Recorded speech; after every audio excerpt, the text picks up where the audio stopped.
стараемся подстраиваться под ее режим дня, под ее сны, поэтому едем, когда она спит в основном. Поэтому получается не очень много времени в дороге.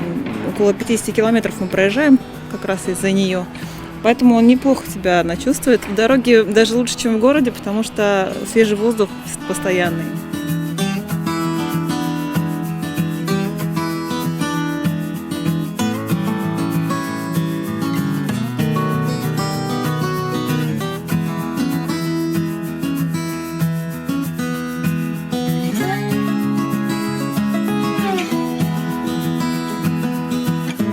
Ну, вообще мы планируем кругосветное кочевье, мы так и называем, мировое кочевье.